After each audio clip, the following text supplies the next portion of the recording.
Hey YouTube, welcome back. Today I'm going to show you guys the tutorial on how to install your disc brakes.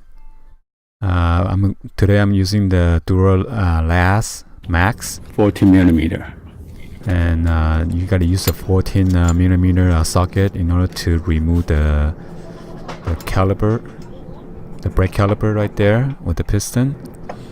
And make sure you set it on top of your disc brake. And in case you have a different type of vehicle, you want to go ahead and then use like a metal hanger to hook your caliper. Okay, so you won't fall down and stuff like that. So right now I'm trying to install the brand new brake pad. If your brakes are starting to making some kind of squeaking noise or making like a hard braking grr noise, that means your brakes about to worn out. As you can see, mine is worn out pretty bad. It's only have a couple of the millimeter left in order to mess up my disc brakes. So I'm glad I inspected and then noticed that it was too low already or too worn out. And this part is where you install that metal clip. You want to pry out slowly with the flathead screwdriver, and then after that you want to match it each clip, and don't try to force it to install it, or you might bend the clip and will not fit in properly. Okay, so as you can see, I'm trying to open the lubricant to grease it, or to the grease to make sure you put it all around where the metal contacts at. Or else when you install the new one, it's gonna start squeaking because metal hitting metal.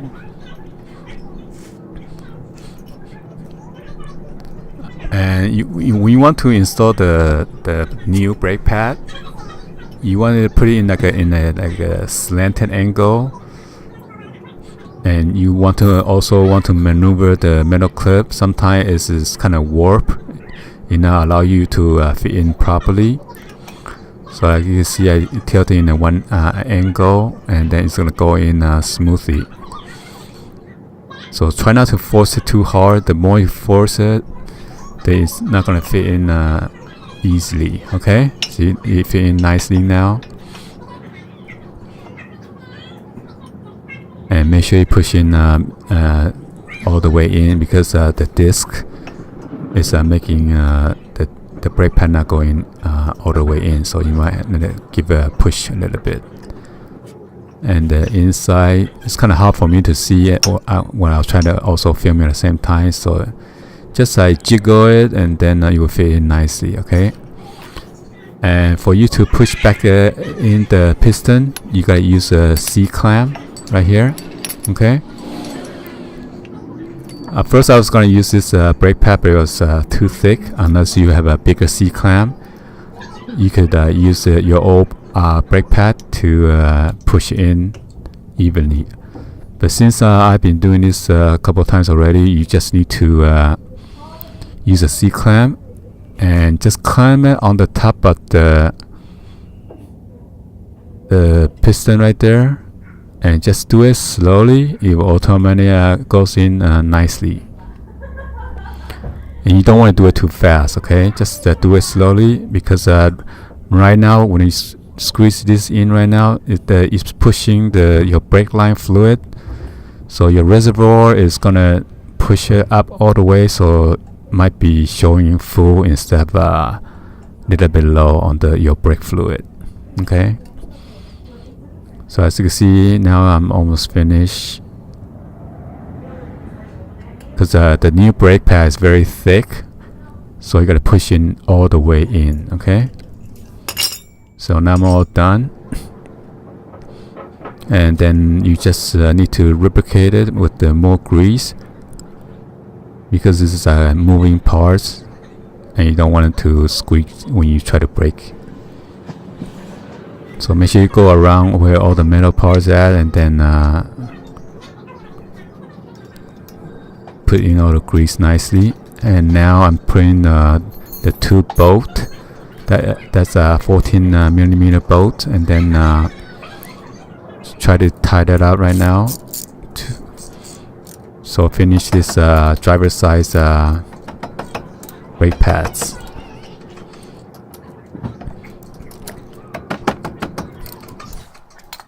Alright, and all you need to do is just pop in your tire and you are good to go.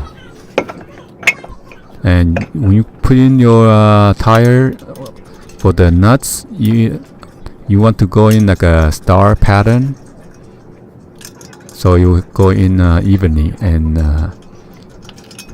make sure you push in your wheel, or else it's going to be lopsided, and it might mess up your thread. So yeah, as you can see, I'm trying to go in like a star pattern. Alright, so I'm trying to fast forward or speed it up so you guys won't waste your time. So now you want to jack down almost like halfway, or a little bit more than halfway, and then you can use your feet to tie it up, the bolt.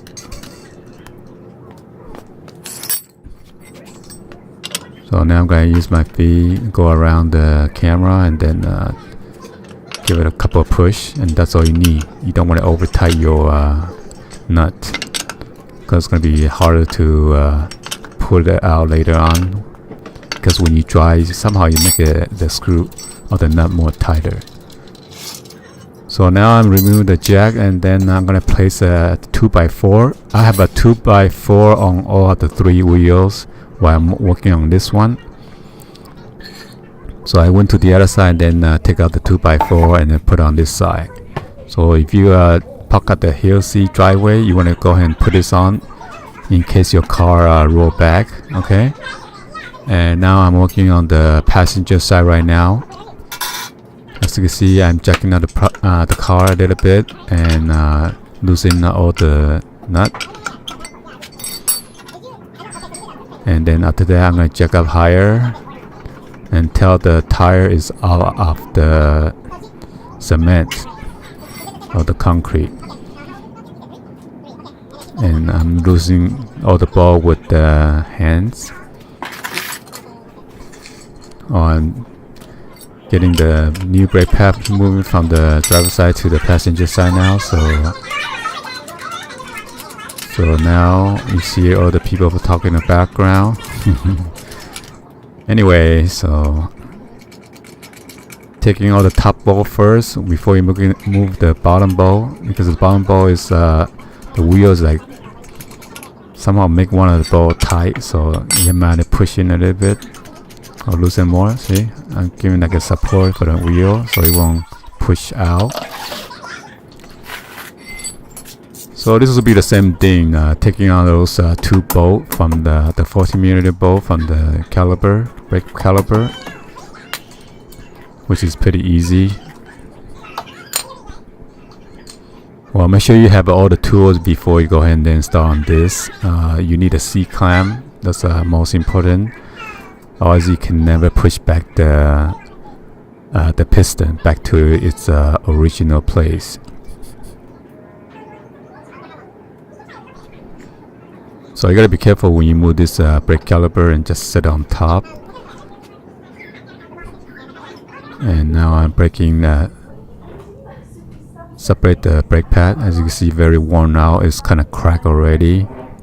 That's why when I'm trying to brake, it's making that grr noise. And sometimes it's worn out completely. You hear like a high-pitched squeaking sound.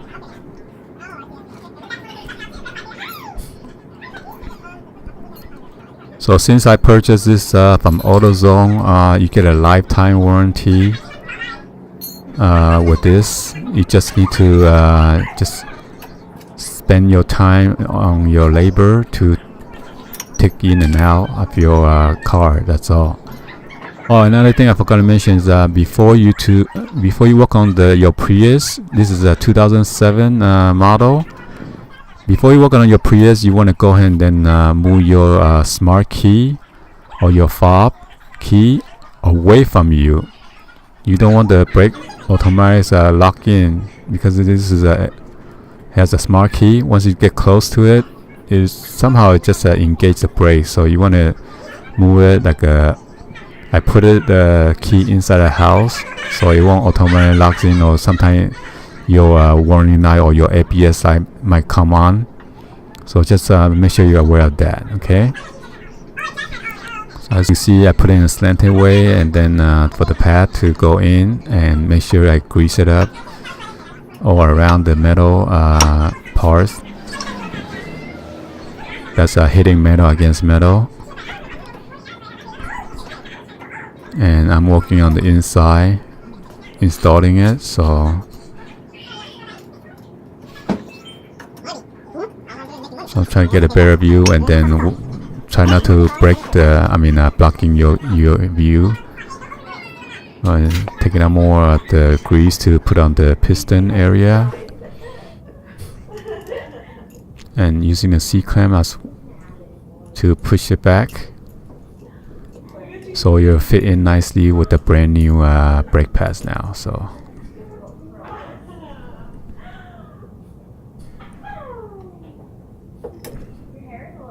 I've been working on my car. I changed all the oil by myself, and maintenance the car by myself. I don't like to go to dealer and some of the auto shop. They tend to rob you, because the last time I took the Honda Odyssey to like a small shop, they want you to change this and that, and then which is unnecessary. So anyway, I like to take care of my car by myself, and then maintenance myself, so you don't get ripped. You don't get. One of my brother-in-law took his car to the shop, and they make his car leak on purpose, and saying that his car is leaking oil and stuff like that, or transmissions, and then just a mess. Because my brother-in-law saying, I take it in the car and never had problem and leaking, and now you tell me there's a big leak. It doesn't make sense. So just beware. There's so many crooked people out there. It doesn't matter if it's dealer or not dealer, they still would do the same thing and then try to rip off the consumer. So anyway, this is almost toward the end of the video now. So hopefully you guys give a thumbs up and like this video. I know I spend time filming this and that, and for you guys to view it and get some knowledge of it and education, and hopefully you guys could appreciate my time for doing so.